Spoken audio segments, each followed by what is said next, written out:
Bab 816, terlalu dekat, tidak bisa melakukan apapun. Yang benar adalah bahwa Luke hanya ingin Batman menjadi teman Tony. Rencana sementara Luke adalah agar Batman terus-menerus melakukan perbuatan baik, ditambah dengan persahabatan dengan Taipan, bukan tidak mungkin mereka menjadi rekan satu tim yang diakui oleh sistem. Mempertimbangkan hal ini, dia harus menggunakan alias Batman-nya untuk menyelamatkan sang Taipan. Tapi ada masalah. Pertama-tama, aturan ketat Batman untuk tidak membunuh orang adalah demi memenangkan kepercayaan rakyat. Luke sudah menahan diri selama ini, dan dia tidak ingin merusaknya saat ini. Tetapi di hadapan para teroris yang berlumuran darah ini, sulit untuk menahan hasratnya ketika dia melihat angka-angka di sistemnya, dan tangannya akan gatal. Kedua, ini adalah kesempatan langka bagi Luke untuk memeras sesuatu dari Taipan di atas kapal. Kebetulan dia membutuhkan sedikit sesuatu dari Taipan. Ini akan merusak pengaturan karakter kedua Batman, yaitu bahwa dia benar dan tidak meminta imbalan apapun. Pada akhirnya, Batman dan Taipan itu menyelamatkan dan memukuli orang-orang selama gempa bumi Los Angeles terakhir kali, dan hampir tidak bisa dianggap sebagai kawan seperjuangan.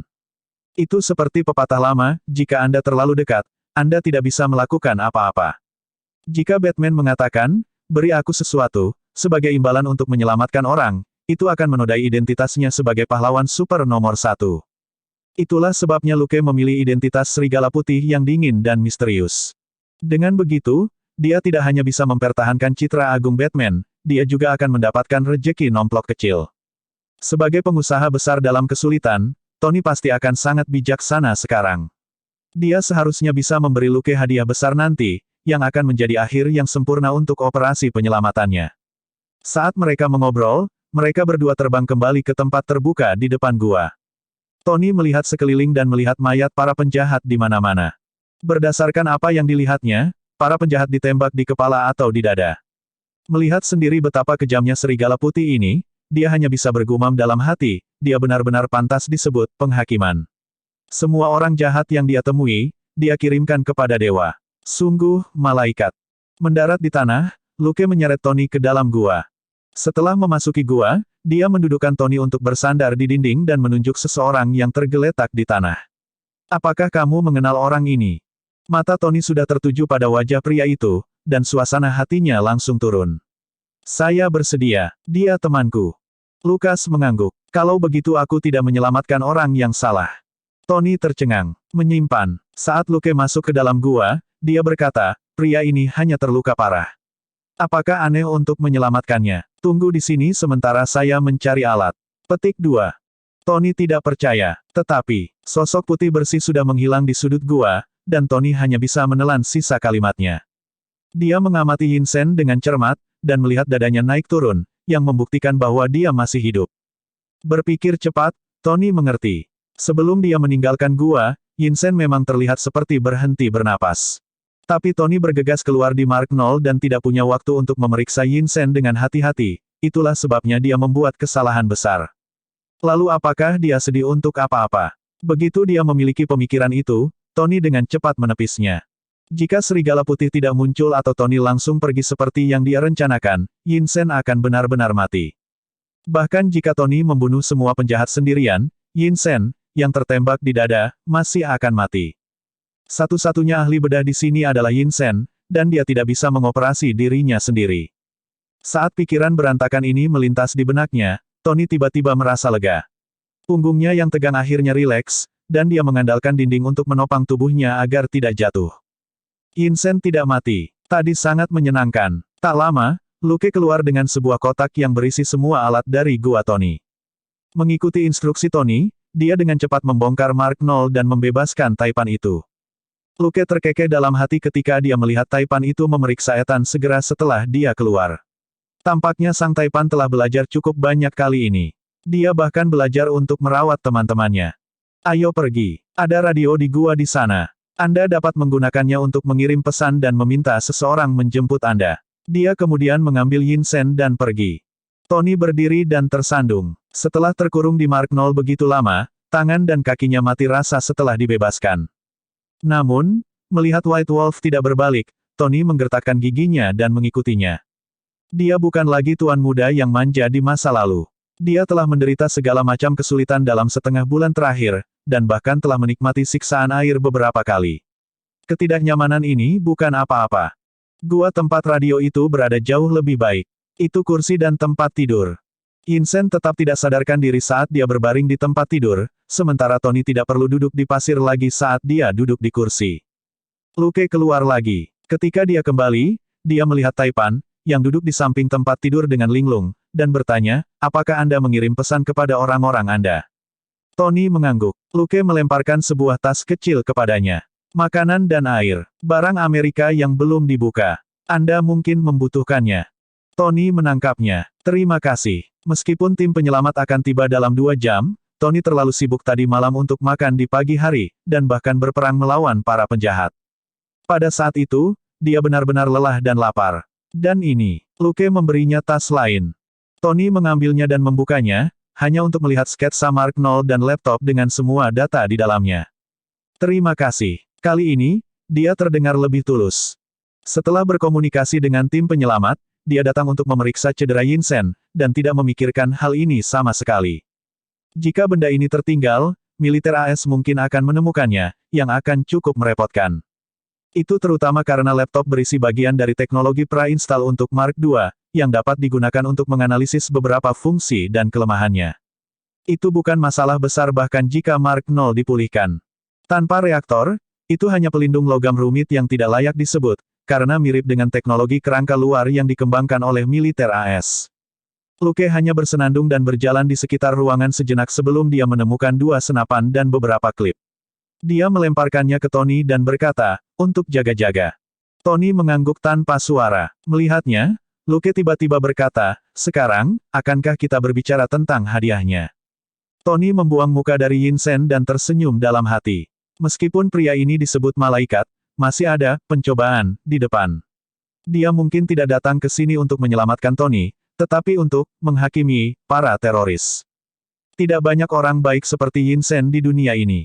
Beri aku nomornya saja, kata Tony. Atau saya bisa mengirim cek kosong ke lokasi yang ditentukan. Lukas tertawa. Jangan repot-repot. Aku hanya butuh satu hal. Tony bertanya, apa itu? Melihat ekspresi Taipan itu, Luke berkata tanpa tergesa-gesa, Palladium.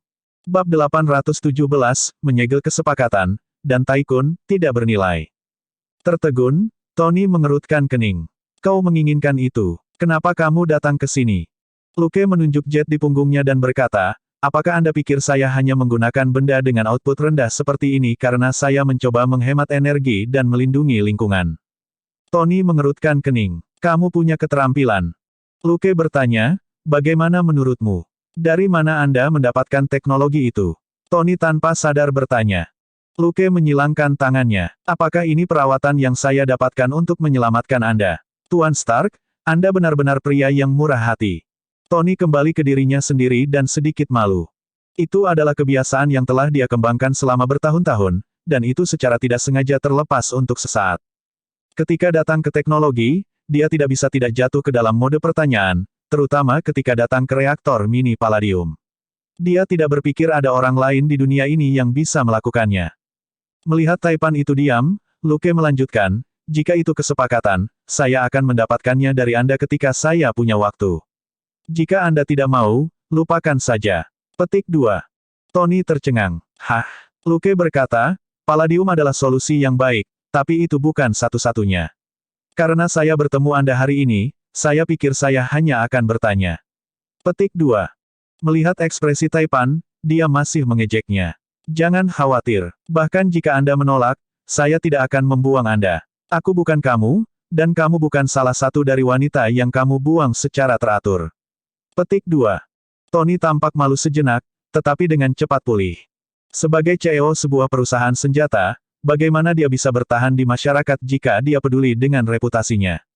Iya atau tidak? Luke berkata, jika bukan karena itu, saya tidak akan repot-repot melakukan perjalanan khusus ke Amerika.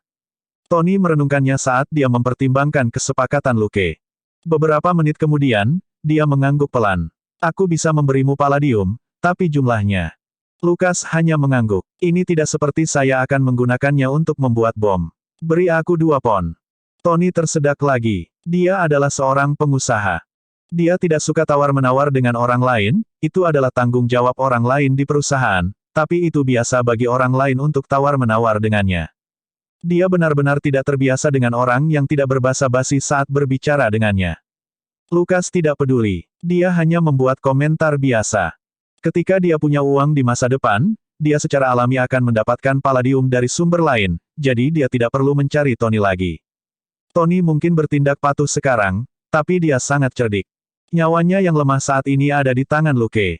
Meskipun Luke tidak berniat membunuhnya, sebagai salah satu pedagang senjata paling sukses di dunia, bagaimana Tony bisa mempercayai siapapun?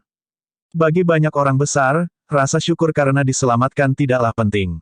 Paling-paling, mereka akan berterima kasih untuk beberapa saat setelah mereka diselamatkan, tetapi begitu hidup mereka tidak dalam bahaya, orang-orang besar ini biasanya akan menimbang keuntungan dan kerugian mereka. Bukan hal yang aneh untuk menjual penyelamat mereka jika mereka bisa mendapatkan sesuatu sebagai balasannya.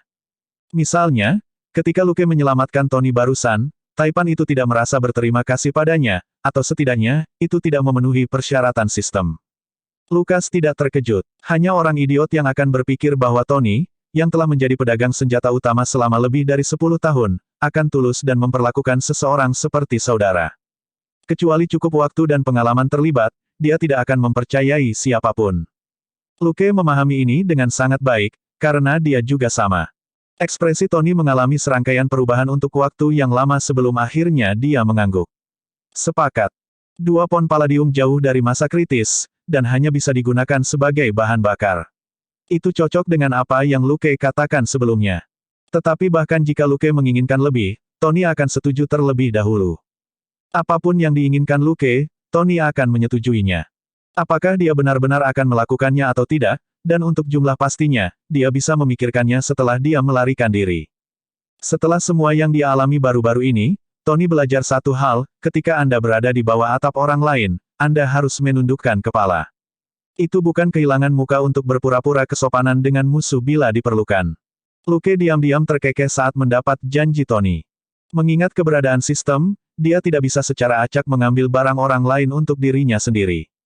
Tidak peduli berapa banyak palladium selundupan, Luke tidak akan mencurinya. Sementara 2 pon palladium berharga, itu tidak seberapa dibandingkan dengan kehidupan Tony. Luke tidak memaksa Tony untuk menerima kesepakatan itu, jika Tony terlalu memikirkannya, itu masalahnya. Jika Taipan itu ingin mengingkari utangnya, Luke bisa saja mengambil 2 pon palladium darinya.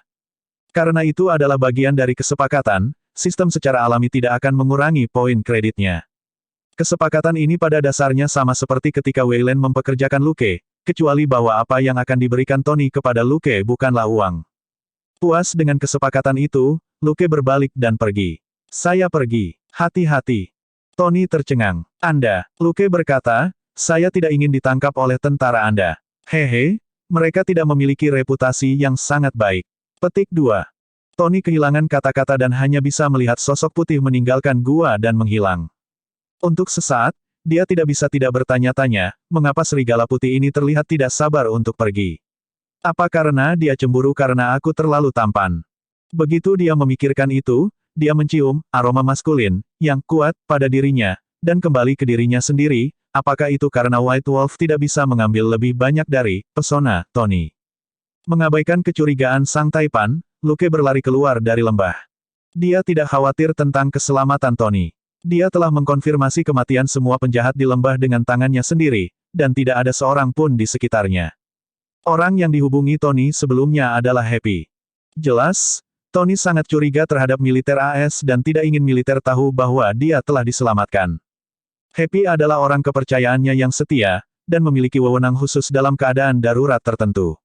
Dia bisa memobilisasi pasukan pribadi Tony untuk mengambil tindakan. Tony adalah seorang pedagang senjata, dia tidak pernah bersalah. Hanya saja dia jarang melakukan hal-hal ini sendiri. Sekarang secara alami adalah waktu untuk memobilisasi pasukan pribadi ini. Luke tidak benar-benar pergi. Setelah dia meninggalkan lembah, dia kembali ke gua dan menunggu rekaman pengawasan dari drone. Meskipun sedikit merepotkan, dia senang menerimanya ketika dia membaca notifikasi sistem. Sistem, hilangkan cabang penting 10 cincin dan bunuh pemimpinnya, rasa. Misi selesai. Total pengalaman, 12.000. Jumlah kredit, 12.000. Tingkat kontribusi, 90%. EXP plus 10.800. Kredit plus 10.800. Anggota 10 cincin telah melakukan banyak perbuatan jahat, dan masing-masing dari mereka bernilai 50 pengalaman dan poin kredit. Di geng biasa, seorang anggota harus menjadi pemimpin kecil untuk mendapatkan banyak pengalaman dan poin kredit ini, tetapi ada lebih dari 200 orang di sini. Krim dari tanaman ini telah matang untuk dipetik. Ini merupakan kesempatan besar bagi Luke, bagaimana mungkin dia tidak puas. Tapi pemberitahuan lain membuat Luke sakit kepala. Sistem, simpan Tony Stark. Misi selesai. Total pengalaman, 100. Total kredit, 100. Tingkat kontribusi, 100%. EXP plus 100. Kredit plus 100. Pengalaman tuan rumah, 62.100 per 100.000. Kredit, 80.900. Bab 818, orang serius membicarakan hal serius di tempat yang serius. Jadi, menurut Dedi System, seorang ilmuwan jenius super kaya tertentu bernilai sama dengan dua penjahat. Atau karena Taipan tertentu terlalu rajin menjual senjata sehingga Dedi System pun tidak menyukainya. Untungnya, Luke tidak menyelamatkan Tony untuk pengalaman dan poin kredit. Kalau tidak, dia akan tertekan selama setengah hari. 1 jam setelah dia meninggalkan lembah, 2 helikopter terbang dan mendarat di tanah. Happy bergegas ke dalam gua dengan sekelompok pengawal bersenjata lengkap dengan logo Stark Industries. Mereka dengan cepat membawa Taipan dan Yinsen keluar, menaiki helikopter, dan pergi. Mark 0 buatan tangan juga diambil. Hanya 20 pengawal yang tertinggal di lembah untuk menunggu para penyelidik tiba. Luke mengangguk puas dan pergi. Sehari kemudian, dia kembali ke Los Angeles. Melihat sekeliling rumah yang sepi, dia tiba-tiba merasa tidak terbiasa. Selina masih berlibur di Shackleford, dan tidak ada untuk mengatakan, kamu kembali. Kepala anjing itu kembali bermain dengannya, dan tidak ada untuk menggelengkan kepala atau ekornya. Sangat mudah untuk beralih dari hemat ke boros, tetapi sulit untuk beralih dari boros ke hemat. Dia menghela nafas. Melihat matahari di luar jendela, dia sebenarnya tidak ingin bekerja lembur. Dia menemukan setumpuk makanan ringan dan mendorongnya ke halaman belakang dengan gerobak kecil. Dia kemudian menyalakan spa dan berbaring dengan nyaman di dalam saat dia melihat ke langit dengan linglung. Setelah menikmati dirinya di spa selama 1 jam, Luke mengenakan pakaiannya dan kembali ke dalam.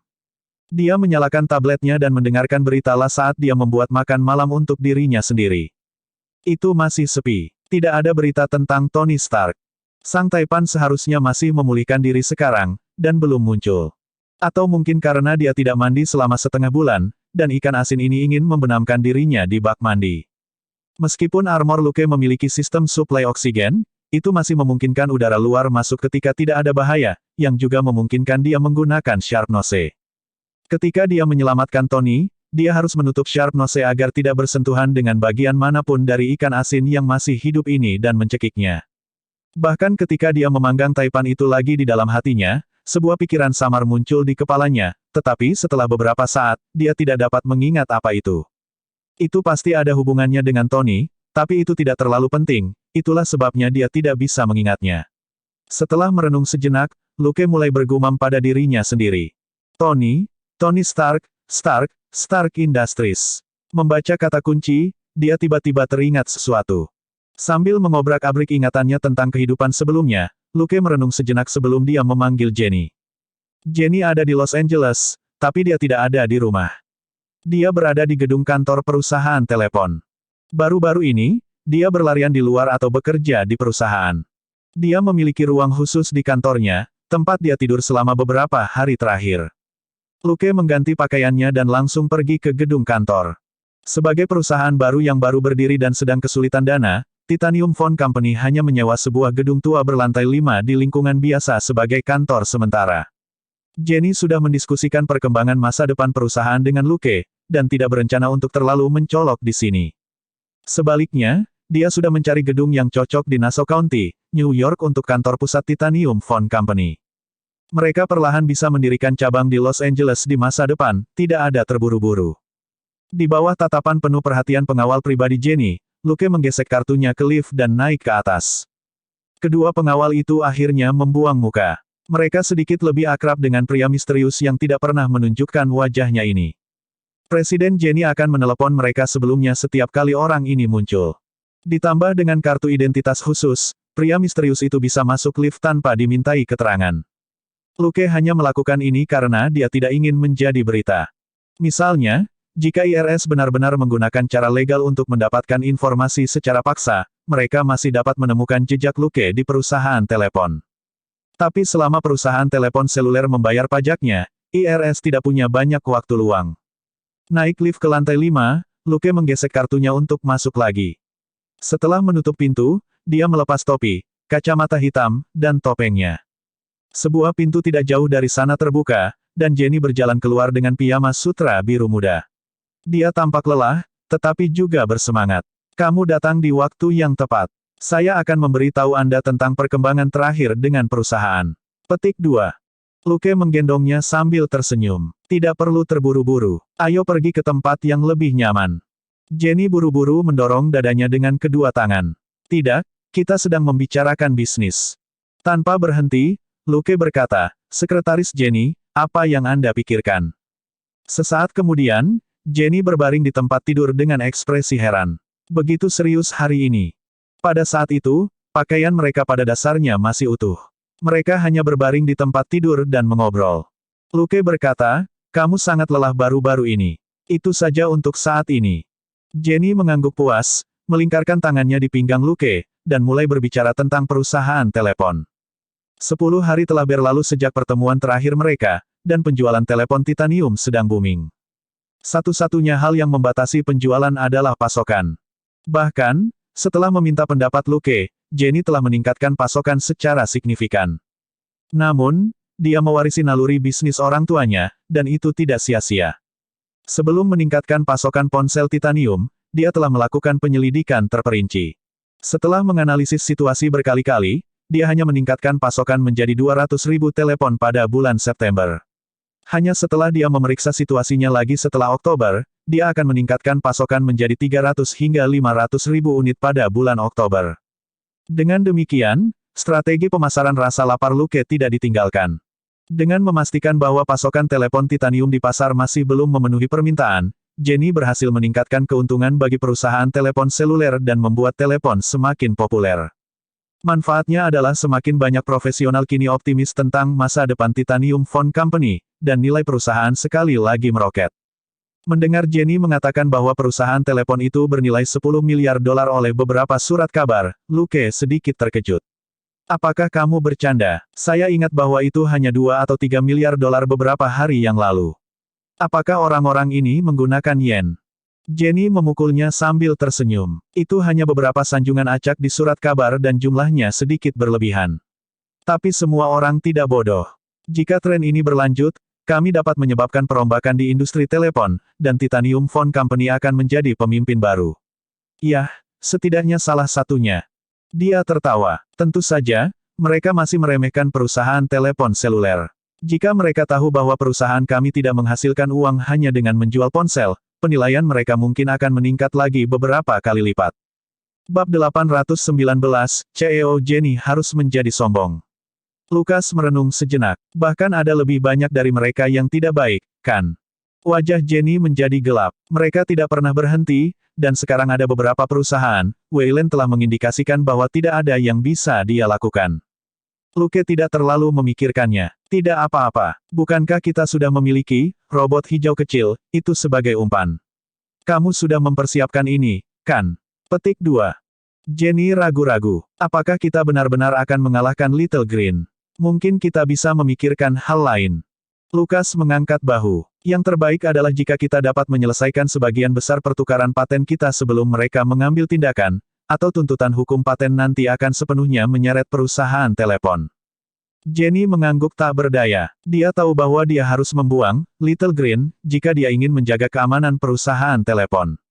Ada banyak perusahaan besar di Amerika yang mengkhususkan diri dalam penipuan paten, terutama di bidang internet dan elektronik. Semakin berharga perusahaan telepon titanium, semakin bahagia orang-orang ini. Belum ada yang bergerak. Mereka sedang menunggu perusahaan telepon titanium meningkat nilainya. Pada saat itu, perusahaan-perusahaan besar yang mengandalkan paten untuk menghasilkan kekayaan akan mengeluarkan tongkat paten yang mereka sembunyikan di belakang punggung mereka untuk memukul Titanium Phone Company dan mendapatkan lisensi patennya atau meminta kompensasi setinggi langit. Mengingat kecepatan di mana perusahaan telepon seluler berkembang, Tidak akan lama sebelum perusahaan-perusahaan ini tidak dapat menahan diri lagi dan akan berkerumun untuk membagi hasil kerja. Sementara dia mempertimbangkan pertanyaan-pertanyaan ini, Luke menariknya ke dalam pelukannya dan berbisik di telinganya, "Sekarang, saya punya sesuatu untuk dikatakan. Jangan terlalu bersemangat. Tetap tenang, oke?" Jenny tersipu. "Puff, apa yang tanganmu lakukan?" Luke tertawa kering. "Itu untuk menjaga Anda di tempat jika Anda tiba-tiba meledak." Kemudian, dia memberitahu dia untuk apa dia di sini. Tangisan bernada tinggi yang hampir memecahkan penghalang suara terdengar. Luke dengan cepat menutup mulutnya. "Jadilah lebih beradab, oke? Anda seorang CEO sekarang. Anda tidak bisa hanya bersumpah." Petik 2. Dia diam selama beberapa detik setelah Jenny mengutuk, sebelum Jenny tenang dan memberi isyarat agar dia melepaskannya. Luke segera melepaskan tangannya. Dia tidak takut dengan sumpah serapahnya, tetapi bangunan tua ini tidak kedap suara, dan mudah bagi siapa saja untuk menguping tanpa bayaran. Kali ini, Jenny tidak terburu-buru untuk mengatakan apapun. Dia berpikir lama sebelum dia berkata, "Apakah kita harus mengambil pinjaman?" Luke mendengus dan berkata, "Kita tidak bisa menghadapi orang dan kekuatan tertentu sendirian untuk saat ini. Lebih baik mengintimidasi mereka dengan harimau." Jenny mengerutkan kening dan mengingat orang-orang yang bahkan Weyland tidak ingin main-main. Setelah keheningan singkat, dia berkata, "Saya memiliki orang yang cocok di sini. Dia sangat kaya, dan juga ingin bergabung dengan perusahaan kami." Lukas bertanya, "Siapa? Apakah Anda ingat Beth Thompson, wanita terkaya di keluarga Thompson dan pemegang saham utama Island Dragon Electronics?" Jenny mengingatkannya. Tentu saja Luke tahu siapa Nona Beth ini. Itu adalah wanita muda yang hilang di Polandia, yang mengarah ke kisah yang tidak dapat disebutkan antara Luke dan para vampir. Juga, wanita muda ini memiliki halo nasib buruk. Bukan hanya dia, tetapi orang-orang di sekitarnya juga tidak beruntung. Dia telah diculik oleh antek vampir, Bubblegum Gang, dan 2 teman sekelasnya telah diculik juga. Ketika dia kembali, dia menyadari bahwa ayah dan saudara laki-lakinya telah memainkan peran yang memalukan dalam masalah ini, dan dia menggali lubang untuk perusahaan telepon ayahnya. Pada akhirnya, musuhnya, para vampir, telah menarik perhatian Luke ketika dia pergi mencarinya, dan dia membunuh banyak dari mereka. Bahkan saingan keluarga Thompson, keluarga Ellsworth, menderita kerugian besar. Dia, teman-temannya, keluarga, dan musuh semua keluar dari insiden ini lebih buruk. Dengan nasib buruk seperti itu, Miss Beth juga merupakan tipe orang sial yang kaya tapi tidak bahagia. Lukas mengangkat alis. Dia sangat muda dan memiliki aset yang cukup untuk bertahan selama beberapa masa hidupnya. Kenapa dia bekerja sangat keras? Jenny berkata tanpa daya, "Saya tidak berpikir dia hanya ingin menghasilkan uang. Dia ingin berpartisipasi dalam setiap keputusan masa depan yang dibuat perusahaan kami." Luke bertanya, "Apakah dia ingin menelan perusahaan telepon?" Jenny menggelengkan kepalanya. "Dugaan saya adalah dia ingin menghancurkan perusahaan telepon ayahnya sepenuhnya." Lukas berkeringat. "Apa dendam? Apakah dia akan membuat ayah miskin?" Jenny menghela nafas. "Kurang lebih. Saya tidak bertanya tentang keluarganya, tetapi ada beberapa kali ketika dia secara tidak sengaja menyebut ayah dan saudara laki-lakinya, dan dia tampak seperti ingin mereka mati. Dia tidak bisa menyembunyikan kebenciannya sama sekali." Luke tidak mengatakan apa-apa dan mulai berpikir. Jenny melanjutkan, "Kesepakatan ini dapat mencakup pertukaran paten antara Island Dragon dan perusahaan kami selama setidaknya 10 tahun. Lukas berpikir sejenak, apakah wanita muda ini sangat kaya? Jenny berkata, banyak majalah keuangan melaporkan kekayaan bersihnya tidak kurang dari 80 miliar dolar. Jika kita berhasil, dia bahkan mungkin bernilai lebih dari 100 miliar dolar. Petik 2. Lukas tertawa. Sepertinya Island Dragon adalah raja paten, kan? Memberinya hak eksklusif untuk Little Green, akan menghasilkan uangnya serta menarik perhatian beberapa orang. Mendengar itu, Jenny mau tidak mau mempererat cengkeramannya di pinggang Luke. Bisakah kita melakukan itu? Itu adalah solusi pertama yang dia pikirkan ketika Luke mengatakan sebelumnya bahwa dia akan mengambil pinjaman di perusahaan telepon. Bagaimanapun, dia telah menyiapkan Little Green sebagai umpan sejak lama.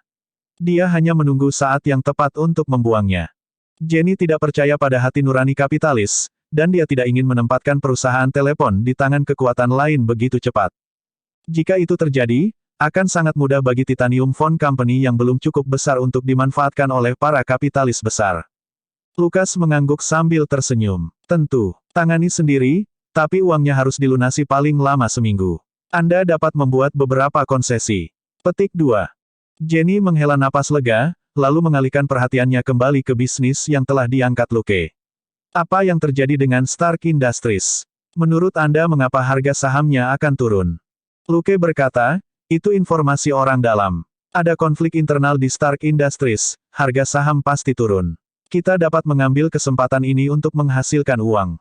Jenny terkejut. Betulkah? Kemudian, dia mengerutkan kening lagi.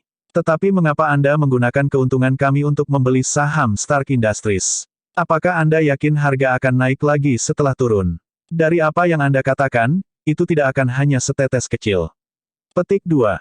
Lukas tersenyum. Karena selama Tony Stark tidak dikeluarkan dari perusahaan, harga saham akan naik lagi setelah dia mulai mengeluarkan beberapa proyek. Jenny mengangkat alisnya. Apakah kamu tidak melebih-lebihkan? Dia memang sangat baik, tapi kamu membuatnya terdengar seperti dia adalah dewa. Tetapi dalam hal menghasilkan uang dari teknologi, tuan muda ini benar-benar dewa. Lukas merasa tidak berdaya. Bab 820, saya memiliki seseorang di puncak di industri Stark. Luke hanya bisa berkata, kamu tidak peka terhadap teknologi, tapi misalnya, selama Tony Stark mau, dia bisa membuat produk yang mirip dengan ponsel titanium kita dalam hitungan menit. Jenny, lalu kenapa dia tidak? Karena dia tidak perlu. Dia memiliki begitu banyak ilmu pengetahuan dan teknologi di kepalanya yang dapat menghasilkan banyak uang, dan dia tidak akan mampu mewujudkan semuanya dalam hidupnya. Lukas menghela napas lagi. Misalnya, tidak lebih dari sedikit waktu bagi Stark Industries untuk menggantikan Island Dragon, tapi dia tidak tertarik melakukan sesuatu yang begitu membosankan. Dia juga tidak tertarik membuat ponsel karena alasan yang sama. Anda tidak perlu khawatir tentang dia mencuri mata pencaharian kita. Petik 2. Faktanya adalah bahwa ayah Tony memulai sebagai pedagang senjata. Meskipun Tony adalah seorang playboy, dia tetap menghargai keluarga. Juga, spesialisasi senjata adalah bakat yang mengalir melalui pembuluh darah mereka. Itu seperti mereka menerima bantuan surgawi setiap kali mereka menemukan produk yang berhubungan dengan senjata. Itulah sebabnya Tony mewarisi perusahaan ayahnya dan selalu berkembang di industri pembuatan senjata. Jenny terdiam cukup lama. Dia bukan orang yang tidak berpendidikan, tetapi ketika datang ke teknologi khusus, dia tidak bisa berdebat dengan Luke. Karena Luke mengatakan bahwa Tony Stark sangat terampil, Taipan itu pasti lebih hebat dari yang dia bayangkan. Mengingat kepribadian Luke, penilaiannya terhadap kemampuan Tony adalah konservatif, karena dia bukan orang yang melebih-lebihkan. Diam sejenak, Jenny dengan hati-hati mempertimbangkan hubungan antara kata-kata Luke dan pembelian saham Stark Industries. Sebelum dia berkata, jadi, jika kita memanipulasi saham Stark Industries di pasar keuangan terlebih dahulu, kita akan menghasilkan banyak uang. Lalu, jika kita mengambil lebih banyak saham dengan nilai terendah, kita akan mendapatkan rejeki nomplok kedua. Luke bersenandung sebagai tanggapan dan tiba-tiba tertawa. Jika Anda mendapatkan saham yang cukup, kami dapat dianggap sebagai pemegang saham utama Stark Industries di masa depan. Jenny memutar bola matanya. Stark Industries memiliki nilai pasar lebih dari 1 triliun. Bahkan jika harga sahamnya turun setengahnya, itu masih lebih dari 500 miliar. Kami akan beruntung jika kami bisa mendapatkan bahkan 1% dari saham kali ini. Itu tidak terlalu banyak. Lukas tertawa. Mari kita mencoba yang terbaik. Benar, mari kita ambil pinjaman saham dari tambang emas juga. Dengan begitu, kita akan punya lebih banyak uang. Jenny bertanya, apakah Anda yakin harga saham akan turun? Lukas tersenyum. Saya memiliki seseorang di puncak di Stark Industries. Jenny kehilangan kata-kata. Setelah itu, Luke dengan bijaksana pergi dan tidak menghabiskan sisa malam itu untuk berbicara dengan Jenny tentang bisnis. Selama beberapa hari ke depan, dia perlu memberi Jenny waktu sebanyak mungkin untuk menyelesaikan bisnis dengan saham Stark Industries sehingga mereka dapat menghasilkan lebih banyak uang. 3 hari kemudian, telepon Luke berdering. Dia mengeluarkannya dan memeriksanya. Itu adalah pengingat otomatis yang telah dia atur. Seorang pengawal pribadi Stark yang melakukan perjalanan bisnis ke Afghanistan telah kembali ke rumah. Ini hanyalah pengawal tingkat rendah yang akan keluar dari jam begitu Tony tiba di rumah, tidak seperti Happy, yang akan terus sibuk. Peringatan otomatis ini tidak hanya berlaku untuk satu orang, tetapi juga untuk sebagian besar pengawal yang pernah berada di Afghanistan. Mengingat jumlah data ini, tidak sulit untuk mengkonfirmasi sepotong informasi yang sudah diharapkan Luke. Dia segera menelepon Jenny. Yah, pertikaian akan segera pecah. Anda harus bekerja keras dan mencoba menyelesaikan uang dalam beberapa hari. Jenny terkejut. Sangat mendesak. Luke bertanya, jika kamu dikhianati oleh perusahaanmu sendiri dan hampir kehilangan nyawamu, apa hal pertama yang akan kamu lakukan ketika kamu kembali? Pembalasan dendam. Jenny menjawab tanpa sadar, dan kemudian tercengang. Seseorang mengkhianatinya. Itu Tony Stark. Lucas tertawa. Dalam menghadapi keuntungan, beberapa orang rela melakukan apa saja. Bagi sebagian orang, Tony hanyalah anak kecil yang menyakiti minat mereka. Jenny tidak bertanya lagi. Tidak ada gunanya mengetahui terlalu banyak tentang konflik di antara para petinggi di Stark Industries. Bagaimanapun, dia hanya perlu konfirmasi bahwa Tony akan bentrok dengan petinggi di perusahaan, dan dia sekarang bisa menghasilkan banyak uang di pasar keuangan. Jika semuanya berjalan seperti yang dikatakan Luke, pertikaian itu akan memberi dia dan Luke banyak manfaat, dan akan sangat berharga untuk menyibukkan diri untuk sementara waktu. 3 hari kemudian, seorang pemegang saham utama di Stark Industries tiba-tiba mengumumkan pengunduran dirinya dari perusahaan, dan mengalihkan sahamnya ke Tony Stark. Jenny segera meneleponnya. Apakah Anda memiliki informasi baru dari orang yang Anda sebutkan? Tampaknya Taipan telah membersihkan kekacauan internal. Petik 2. Stark Industries cukup aktif baru-baru ini. Penampilan publik Tony Stark yang terluka dan penarikan mendadak pemegang saham utama menegaskan kecerdasan Luke. Di sisi lain, ini juga berarti bahwa Sang Taipan telah menyelesaikan pembersihan internal. Pemegang saham utama yang telah menarik diri dari Stark Industries telah memiliki lebih dari 5% saham, dan transfer telah diproses dengan sangat cepat. Satu-satunya kemungkinan adalah bahwa Tony memiliki sesuatu pada dirinya. Misalnya, dia telah mengkhianati Tony Stark kepada para teroris. Baru setelah itu pemegang saham utama akan menyerahkan sahamnya dengan patuh sebagai imbalan atas pengertian Tony Stark. Baiklah, dia mungkin tidak akan terbunuh, tapi dia pasti akan mendapat banyak pukulan. Tapi ini bisa dianggap sebagai akhir dari pertikaian di Stark Industries, yang tidak akan memicu lebih banyak fluktuasi harga saham. Lucas tertawa. Tidak sesederhana itu. Seseorang yang bisa menjual Taipan itu bukanlah anak kecil. Pertunjukan akan segera dimulai. Anda bisa masuk sekarang. Petik 2. Tanpa mengatakan apa-apa lagi, Jenny menutup telepon dan pergi untuk membuat pengaturan. Bekerja dengan saham Stark Industries adalah pertaruhan. Dan perjudian tidak menjamin kemenangan, jika tidak maka akan terlalu mudah untuk menghasilkan banyak uang. Tetapi sementara mereka telah berinvestasi banyak kali ini, itu tidak akan terlalu mempengaruhi perusahaan telepon. Sebagian besar dana berasal dari kesepakatan yang mereka buat dengan Beth Thompson, dan sebagian besar adalah pinjaman jangka pendek. Jika dia gagal, mereka hanya akan kehilangan sebagian besar keuntungan masa depan dari umpan, Little Green, mereka, yang tidak ada hubungannya dengan perusahaan telepon dan yang merupakan salah satu alasan mengapa Jenny bersedia mengambil risiko. Keesokan harinya, Tony Stark mengumumkan pada konferensi pers bahwa dia telah diserang di Afghanistan. Melihat Taipan yang tidak lagi sembrono seperti sebelumnya di TV, Luke tersenyum. Pada saat itu, seorang botak berseri-seri lebar saat dia mengikuti di belakang Tony dan berjalan menuju panggung untuk konferensi pers. Ini adalah Paman Obajastane dari Tony. Melihat bahwa pria ini masih berkeliaran di depan umum, Luke tahu bahwa Taipan itu telah tertipu lagi. Sang Taipan tampak seperti pesolek, tetapi sebenarnya adalah orang yang cerdas. Satu-satunya orang yang bisa mengkhianatinya adalah orang yang paling dia percayai. Dengan demikian, pemegang saham sial yang telah diusir kemarin adalah kambing hitam. Seperti kata pepatah, satu gerakan yang salah dan seluruh permainan akan hilang. Karena dalang yang sebenarnya baik-baik saja, sesuatu akan terjadi pada Tony cepat atau lambat.